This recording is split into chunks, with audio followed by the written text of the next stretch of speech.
Price Lord. நான் ஒரு அருமையான சாட்சி கேட்டேன்.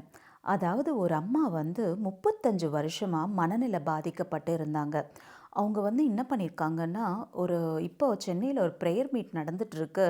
அந்த ப்ரேயர் மீட்ல வந்து அந்த ஜெப கூட்டத்தில ஒரு சைட்ல அவங்க படுத்துட்டு இருந்திருக்காங்க. என்னன்னா, அவங்க அந்த அளவுக்கு ஒரு 35 வருஷமா பாதிக்கப்பட்டிருக்காங்க. அதுக்கு காரணம் என்னன்னா, அவங்க வந்து யாரையோ நேசிச்சிருக்காங்க. அப்புறம் அவங்க ஏமாத்திட்டு போன உடனே, அதனால ரொம்ப மன அளவில பாதிக்கப்பட்டு, வீட்ல இருக்கிறவங்க கூட வெளியில அனுப்பிச்சுட்டாங்களாம் அவங்க. அப்ப தெருவுல இருக்கிற அந்த சகோதரியோட பேர வந்து இந்த ஊழியக்காரர் கூப்பிட்டுருக்காரு. சொல்லி இந்த நாளில வந்து சகோதரின்னு சொல்லிட்டு ஆண்டவர் அந்த ஊழியக்காரர் மூலம் அந்த சகோதரியின் பேரை வைத்து கூப்பிட்டு விடுதலை கொடுத்திருக்கிறாரு.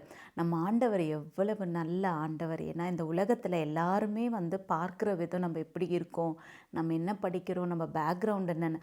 ஆனா ஆண்டவர் இயேசு கிறிஸ்து அவ்வளவு நல்ல தேவனா இருக்கிறார்.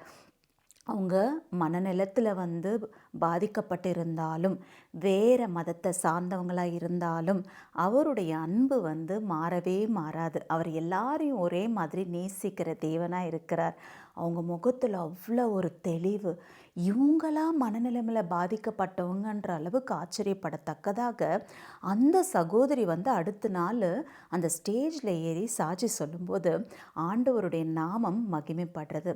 ஆமாங்க, 1 பேதுரு 5ஆம் அதிகாரம் 7ஆம் வசனம். கர்த்தராகிய ஆண்டவராகிய இயேசு கிறிஸ்து நம் பாரங்களை எல்லாவற்றையும் அவர் பார்த்துப்பாருன்ற நம்பிக்கையோட இன்னைக்கு நீங்கள் கூட உங்கள் கணவர்கிட்ட நான் ரொம்ப அன்பை எதிர்பார்த்து அந்த அன்பு கிடைக்காம ஒரு ஏமாற்றத்தில் இருக்கலாம். அதே போல் கணவரும் சரி, மனைவி இடத்துல ரொம்ப அன்பை எதிர்பார்த்து அந்த ஏமாற்றத்தில் இருக்கலாம்.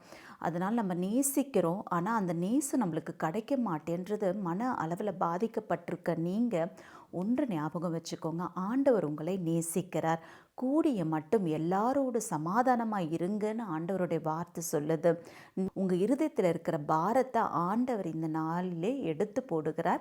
உங்களை சமாதானத்தினால் அவர் நிரப்புகிறார், சந்தோஷத்தினால் நிரப்புகிறார்.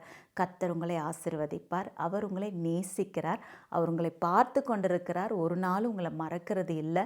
அவருக்கு உங்கள் வாழ்க்கையில் நடக்கிற எல்லா காரியங்களும் அவருக்கு தெரியும். உங்கள் பாரத்தை கர்த்தர் பாதத்தில் வச்சு விட்டு விடுங்க. ஆமேன்.